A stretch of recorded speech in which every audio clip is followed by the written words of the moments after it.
vibrant soundscape with tribal drums, soft jazz, and cosmic tone, evoking ancient mystery, spiritual reverence, and a slow build toward inner revelation and ancestral memory. Kemetic priests practiced sacred geometry. Ancestral memory. Ifa diviners read destiny through sacred codes. Soft jazz and cosmic tone. They weren't just spiritual leaders.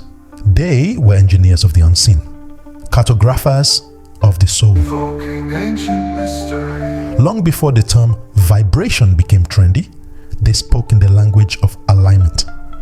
Long before mindfulness apps and weekend retreats, they were initiating people into systems so precise, so tested, that they could tell you the shape of your destiny or the rhythm of the cosmos using only shells, symbols, or silence. Ancestral memory.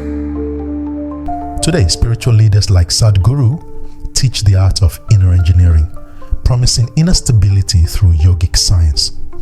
Acharya Prashant strips away illusions of ego and falsehood with fierce clarity, guiding seekers toward mental liberation.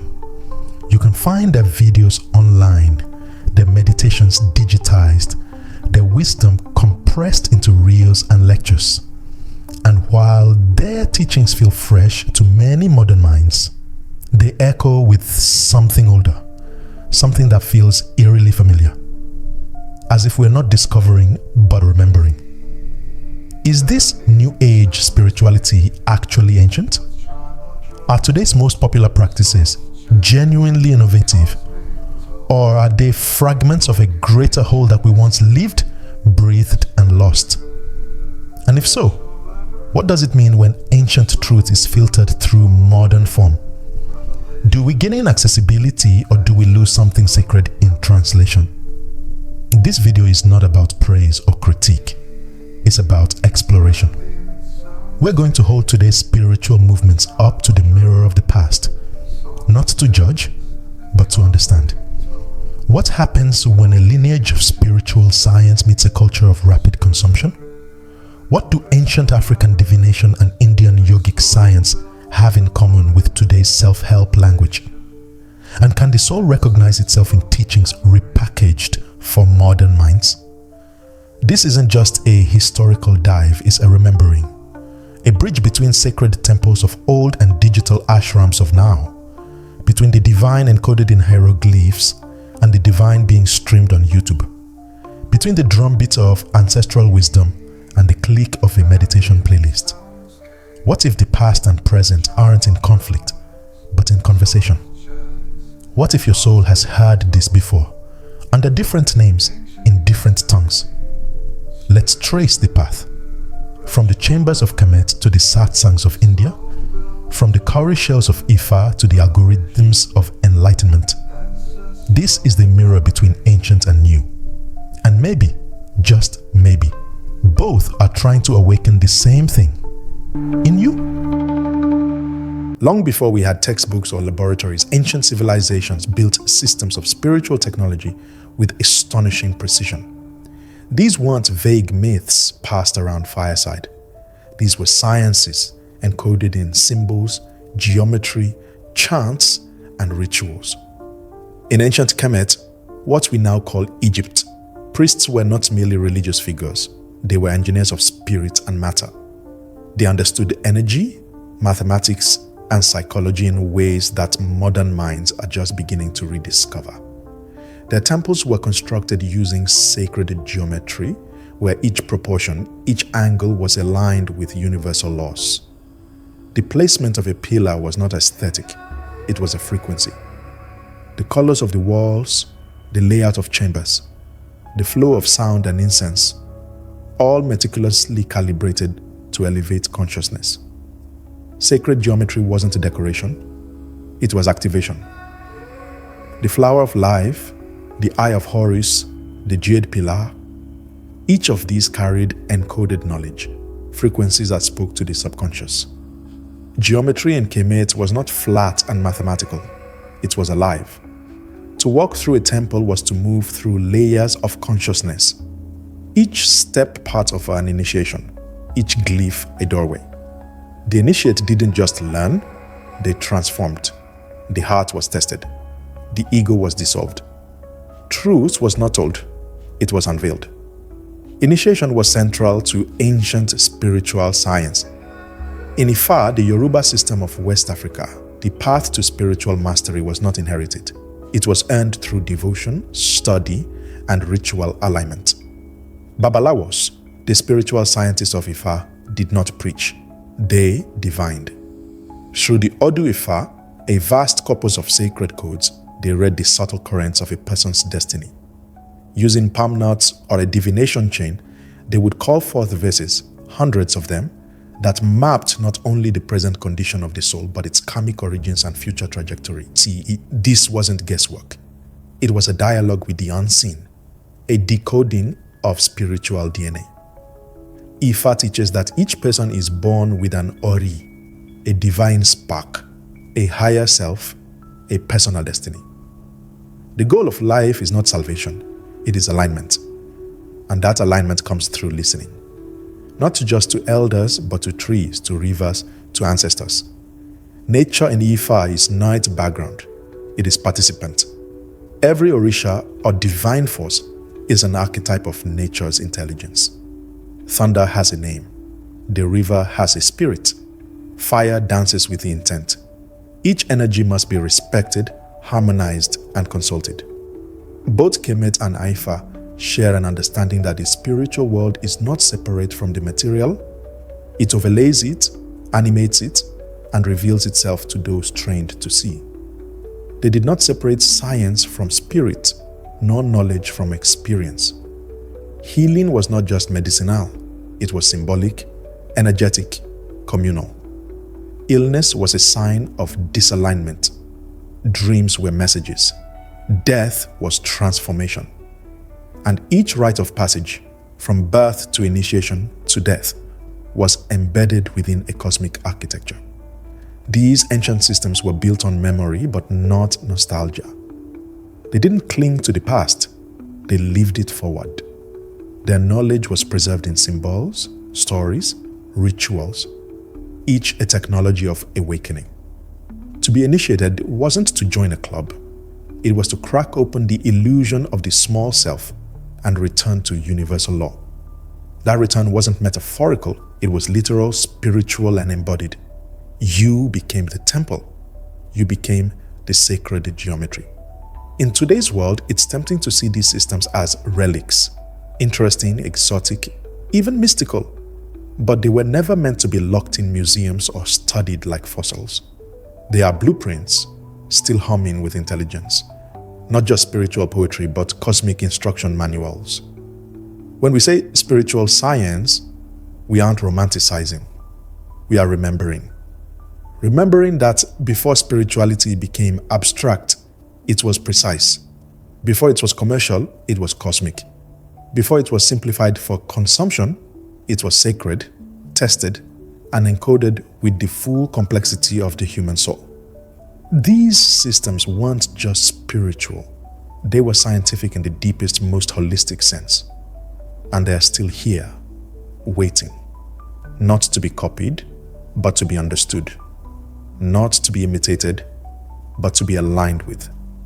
Not for worship, but for reactivation. Soft gems and cosmic tones. Inner Engineering, a program developed by Sadhguru and the Isha Foundation, has drawn millions into a deeper relationship with the self through a blend of yogic practice, philosophical clarity, and contemporary language. Marketed as a technology for well-being, it speaks directly to the modern condition. Stress, restlessness, emotional turmoil, and offers ancient solutions in a fresh form. It promises more than relief. It offers transformation. But to understand its true power, we must look beneath the polished talks and branded retreats to the foundational principles it draws from. Principles that resonate strikingly with ancient spiritual sciences. At the heart of inner engineering is the understanding that the human system is not random. it is engineered. Like any sophisticated machine, it has an operating manual, and yoga is that manual. But not yoga in the westernized sense of stretching and relaxation. Sadhguru emphasizes yoga as a spiritual technology, a process of aligning the inner geometry with the larger cosmos. This alignment, he teaches, brings about an effortless joy, a boundless clarity, and a profound sense of balance. In this, he echoes the priests of Kemetic, who used sacred geometry not only to design temples, but to engineer the soul. Sadhguru's approach also shares roots with the philosophy of inner alignment found in Ifa, where Ifa speaks of Ori as the divine compass guiding one's destiny. Sadhguru speaks of intelligence and awareness that must be turned inward to unlock the self's potential. Both traditions view life not as something to endure or escape, but as a possibility to be mastered. And mastery in both systems begins with knowledge, not information, but gnosis, the direct experience of truth. Inner engineering is not about adding something to yourself. It is about peeling back the layers that block what you already are. The program includes a meditative practice called Shambhavi Mahamudra, a powerful kriya that combines breath, awareness, and energy activation. It is designed to recalibrate the system to move you from compulsive reaction to conscious action. This echoes the initiations of ancient systems, rituals that altered perception, unlocked dormant capacities, and reoriented the individual toward truth. Just as a Kemetic initiate moved through temple chambers to confront illusion and embody Ma'at, the practitioner of inner engineering moves through layers of inner noise to reach silence, where the real work begins. Sadhguru also dismantles the idea of salvation. He often says, there is no such thing as self-help because you are the self. It is a radical statement, one that mirrors the declarations of spiritual systems long before religion became institutionalized. In both ancient and modern approaches, the divine is not external. It is not reached by climbing a ladder of morality or belief. It is realized by understanding the structure of your own being. In Ifa, it is through listening to your chi. In inner engineering, it is through witnessing your mind, body, and energy as they truly are, not as concepts, but as experience. One of the most important contributions of inner engineering is accessibility. It takes complex yogic principles and places them within reach of someone sitting in a high-rise office, someone scrolling at midnight, someone who has never heard of Upanishads or tantric systems. This is both its strength and its limitation. Ancient systems required years of discipline, oral transmission, and sacred context. Inner engineering distills the essence for the fast-moving world. And while this opens doors, it also raises questions. What is lost in the simplification? What happens when sacred science is fitted into a format? Still, the resonance is undeniable. When Sadhguru speaks of energy, geometry, initiation, and inner alignment, he is not inventing something new. He is reviving something old, something encoded in the temples of Kemet and the shrines of Ifa, something your soul may recognize even if your mind does not. Inner engineering is not a replacement for the ancient paths. It is a bridge. And if walked consciously, it can lead us back, not to the past, but to the perennial truth that was always within. Acharya Prashant is a voice unlike many in the modern spiritual landscape. In a world often saturated with elaborate rituals, esoteric jargon, and soft-spoken mysticism, his presence cuts through like a sword. There is nothing ornamental about his language. It's bare, sharp, and relentlessly honest. He doesn't offer mystical visuals or transcendent experiences. Instead, he invites you into fierce clarity, a radical seeing of the mind, its traps, and its stories. His work is deeply rooted in Advaita Vedanta, the non-dualistic stream of Indian philosophy, but he strips it of every layer of cultural nostalgia or or spiritual romanticism. What remains is a potent spiritual minimalism, one that echoes the heart of the Upanishads, even when it sounds brutally modern. At the center of his teaching is the dismantling of illusion. He repeatedly emphasizes that suffering begins with identification with the body, the mind, the ego, and the world of thought. His critique of the mind isn't psychological, it's spiritual. Like the seers of the Upanishads, he calls the world Maya, not as a poetic idea, but as an observable experience. The mind, he says, creates stories to keep you distracted from truth. And liberation is not about fixing the stories, it's about seeing through them entirely. It's not healing the ego, it's dissolving it. This resonates powerfully with the ancient rishis who declared, Tat Tvam Asi, you are that. The essence of the Vedas and Upanishads was not moral instruction, but radical identity shift. The discovery that the self is not separate from Brahman, the infinite reality, was not to be achieved through belief, but through inquiry and seeing. Acharya Prashant embodies this lineage, but he refuses to sugarcoat it. His language is stripped of devotion, aesthetics, and soft metaphors. Instead, it becomes a scalpel. You are not coddled, you are confronted. He often dismisses popular spirituality, particularly that which is rooted in feel-good platitudes or spiritual consumerism. For him, truth is not a comfort, it is a fire. It burns away falsehood, attachment, sentimentality, and belief itself. He doesn't advocate for peace as a state to attain, but as a byproduct of clear seeing. When you see clearly, he says, there is no conflict because there is no one left to suffer. This sounds cold to some, but for those steeped in the Upanishadic tradition, it is the very essence of Jnana Yoga, the path of knowledge. Acharya Prashant also emphasizes action. Not action born from desire, but action that flows from clarity. He does not call for withdrawal from the world, but engagement with it, free of clinging, projection, or fear. His interpretation of karma is not about cosmic retribution, but the continuous relationship between clarity and choice. You act not to achieve. You act because not acting would be false. This too finds its roots in the Gita, where Krishna tells Arjuna to act without attachment to outcomes, because truth demands presence, not passivity. Where Sadhguru speaks in the language of energy and expansion, Acharya Prashant speaks in the language of negation. If Sadhguru offers a path of transformation through yogic processes, Acharya Prashant offers a path of elimination through self-inquiry. Both are echoes of ancient Indian systems. Sadhguru draws from Tantra and Bhakti, while Acharya channels Jnana.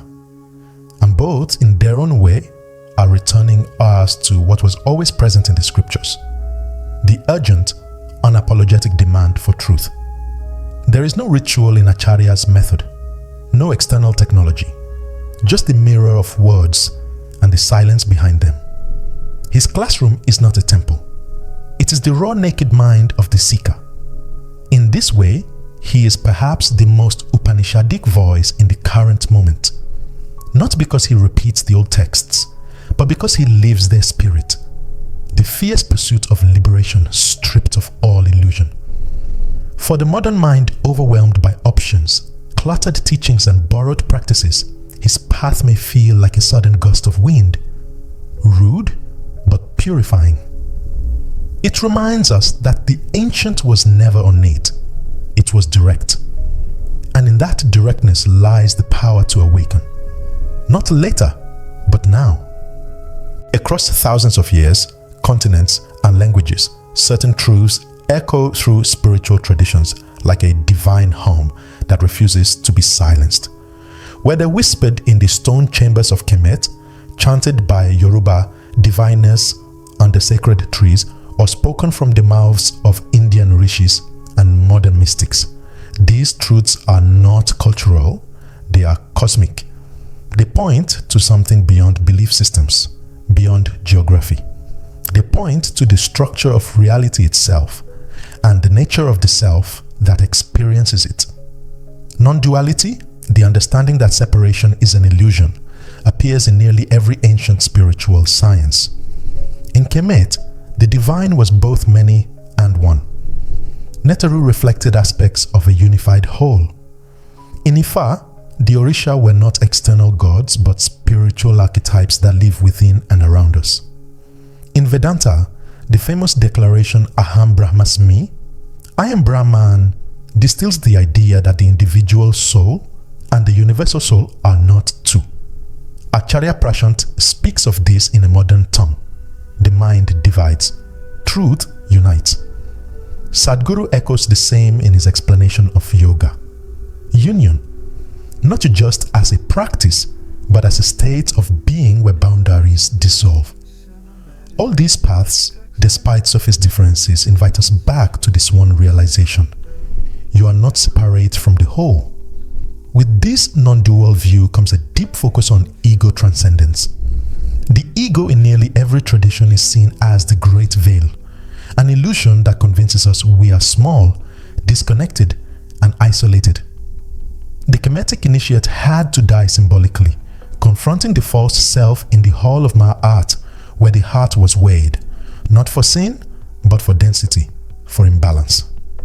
The Babalawo guides the seeker through ritual and divination to confront the Ori's call, often buried beneath layers of ego-driven choices. Sadhguru says that joy, peace, and love are not goals. They are our natural state, blocked only by the compulsions of identity and thought. Acharya Prashant too relentlessly exposes the ego's tactics, stripping down layer after layer until what remains is clarity. In all these teachings, ego is not evil, it's just noise, and freedom is not created, it is uncovered. Breath too is sacred across time. In Kemet, breath was associated with life force, Ka, and rituals involved rhythmic movement and sound designed to align breath with spirit. In yogic systems, breath is prana, the vehicle of consciousness. Inner engineering teaches that breath is not just physiological, it's an access point to the non-physical. Even in Ifa, where breath is not ritualized in the same way, drumming, singing, and movement all regulate rhythm, bringing the body into sync with the divine pulse. Breath is not just inhalation, it is memory. It is the bridge between the physical and the spiritual, the visible and the invisible. Nature in every system is not background, it is scripture. The ancients did not write their wisdom in books alone. They wrote it in seasons, in stars, in rivers. The Orisha are nature. The rishis meditated on the trees.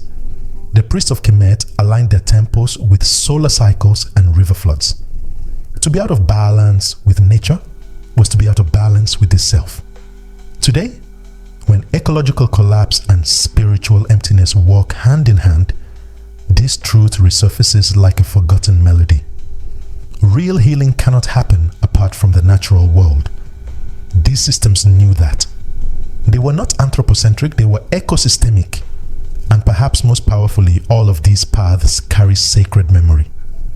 Not just stories of the past, but memories encoded in ritual, symbol, sound, and breath.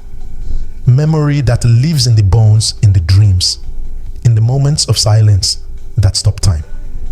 Memory of who we were before we were colonized by dogma, by shame, by systems that severed soul from cosmos. It is this memory that modern teachers like Sadhguru and Acharya Prashant are in different ways helping us recall. And it is this memory that the ancient systems protected, not as relics, but as seeds. Seeds waiting for the right moment to grow again. These are not coincidental similarities, they are echoes of the same eternal truth. The soul recognizes what the mind forgets.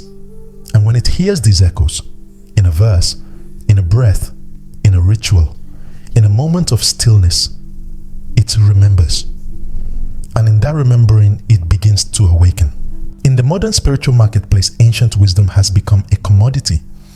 Teachings once preserved through generations of oral transmission, sacred initiation, and lived discipline are now condensed into sound bites, online courses, and trendy apps.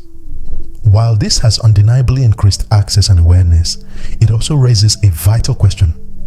What are we losing in this process of repackaging? When spiritual science becomes productized, when sacred geometry becomes home decor, when mantras become affirmations without context, do we truly inherit the essence or just the aesthetic? One of the greatest dangers in the repackaging of ancient teachings is consumerism. In today's digital landscape, spirituality is often sold like self-help, marketed as a tool for personal success, productivity, or mental peace. Platforms promise instant awakening, 5-step enlightenment programs, and effortless bliss. The sacred becomes transactional. What was once a path of discipline, transformation, and surrender is now framed as a lifestyle choice. But real transformation is not convenient. It is uncomfortable. It asks everything of you. The ancient paths didn't promise happiness. They demanded truth. And truth isn't always pleasant, marketable, or palatable. This superficial consumption of spirituality also leads to spiritual bypassing. When teachings are extracted from their cultural and ritual context, they can be used to avoid real healing rather than facilitate it. A mantra repeated without understanding its vibrational power becomes noise. A meditation practice done to escape emotion becomes suppression. Without the guidance of lineage and the grounding of ritual, these tools can reinforce the ego rather than dissolve it. They offer relief, not realization. And perhaps more dangerously, they can give the illusion of progress without any real change. Lineage matters, not as a badge of authority, but as a structure of accountability. Ancient systems weren't loose collections of ideas. They were lineages of experience, transmission, and refinement. In Kemetic, initiates moved through stages not based on age, but on internal maturity. In Ifa, becoming a Babalawo required years of mentorship, initiation, and ritual alignment. Even in Indian spiritual traditions, the guru was not a charismatic figure, but a custodian of an unbroken thread of knowledge. Today, many teachings are removed from this thread. They float without anchor, reinterpreted by individuals who may lack the depth that lineage brings. This is not about gatekeeping, it's about gravity. Without roots, a teaching can drift, mutate, and lose its potency. The result is often a loss of depth. Practices once designed to dissolve the self are now used to decorate it. Spirituality becomes something to perform, to post, to consume, not something to live. Words like energy, karma, alignment, and awakening are thrown around casually, divorced from the frameworks that gave them meaning. The rituals become props, the teachings become hashtags, and the seeker, rather than being guided toward the unknown, is pacified with the familiar. They are comforted, not challenged, entertained, not initiated. There is also a quiet violence in this repackaging, the erasure of cultures, the flattening of traditions, the appropriation of sacred knowledge without respect for its origin. When Yoruba divination becomes a meme, or Kemetic symbols are sold as fashion accessories, we not only misrepresent these systems, we dilute their spiritual force. These traditions were born from struggle, memory, earth, and spirit. To treat them as aesthetic trends is to forget the blood, the breath, and the ancestors behind them. Yet the answer is not to reject all modern expressions of spirituality. The answer is to approach them with discernment, humility, and depth. It is possible to engage new teachings while honoring the old. It is possible to use digital tools to access ancient wisdom if we approach with reverence, not consumption. The danger lies not in change, but in forgetting. Forgetting that spiritual systems were never meant to entertain us. They were meant to change us. To truly walk a spiritual path today is to resist the urge to commodify the sacred. It is to seek depth over decoration, transformation over trend, alignment over aesthetics. It is to remember that real wisdom cannot be bought. It must be earned, lived, and embodied. And if we forget that, we risk gaining access to everything while touching the essence of nothing. In a world that constantly accelerates, reinvents, and rebrands, there is a quiet but urgent need to remember. Not a nostalgia, not a longing for the past, but true remembrance. The kind that reconnects us with truths too sacred to be marketed, too old to be trendy, and too essential to be forgotten. The spiritual systems of the ancients must not be remembered because they are exotic or mysterious. They must be remembered because they are accurate. They reflect the architecture of the soul, the rhythm of nature, and the laws of balance that hold all life in harmony. These systems emerged from deep listening. They weren't invented in isolation. They were received through communion with the earth, the stars, the body, and the spirit world. They are not alternatives to modern spirituality. They are the blueprint. They predate every doctrine that turned divinity into dogma. And they offer something that today's fast spirituality often lacks: roots. Roots that ground us in responsibility, relationship, and rhythm. To remember them is not to reject the present, but to strengthen it. It is to build with awareness, not amnesia. Rebranding cannot replace remembrance. When we strip away the symbols, the ceremonies, the context, we lose more than culture. We lose coherence. We lose the multidimensional layers that made these systems not just effective, but alive. The way the Babalawo sings the Odo Ifa is not performance, it is transmission. The way a Kemetic initiate enters a sacred chamber is not theatrics, it is energetic alignment. These aren't just actions, they are frequencies, technologies of the soul. And when we reduce them to aesthetic or algorithm, we flatten what was once profound. And yet, the memory isn't lost. It lives in the body, in the instinct to breathe deeply, in the dream that won't leave you, in the pull toward nature or drumming or fire, in the silence that feels holy. We don't need to recreate these systems. We need to honor them, study them, learn from them, and then allow them to awaken something ancient within us. Not so we can imitate the past, but so we can embody its wisdom in a new way. The ancients didn't just teach us how to believe, they taught us how to be. And in remembering that, we do not go backward. We return to the center, to the place where truth doesn't age because it never left. You were always the temple. The sacred place was never lost. It only fell asleep beneath the noise. The architecture of truth has always lived within your bones, your breath, your quietest thoughts. What the Kemetic priests knew, what the Ifa diviners sang, what the ancient rishis realized in silence. It is not far from you. It is you. Not in theory, but in essence. The geometry of the cosmos is echoed in your heartbeat. The codes of destiny live in the choices you make. The altar is your attention. The offering is your presence. The ritual is your return. We live in a time where everything sacred is being shortened, polished, and sold. But beneath the surface of trends and teachings, the real work waits.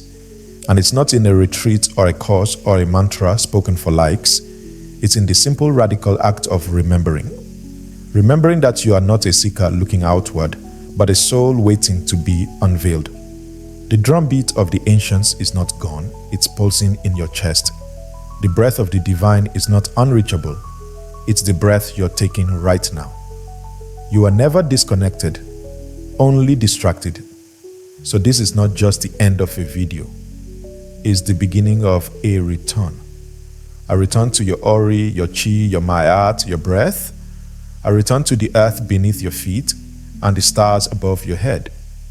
a return to the knowing that does not need proof because it is truth.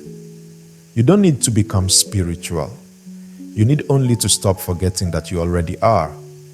If this resonated, if something stirred in you, subscribe for more sacred knowledge. Not just to learn, but to remember. Comment below. What truth did your soul recognize? Which ancient path felt like home? And share this with someone whose roots are calling them back. Because this isn't just content, it's code, it's remembrance, it's a reclamation. Thank you for being here. Thank you for listening, not just with your ears, but with your heart. Thank you for walking this spiral path back to center. The ancients are watching. The future is listening. And the temple is waking up again in you.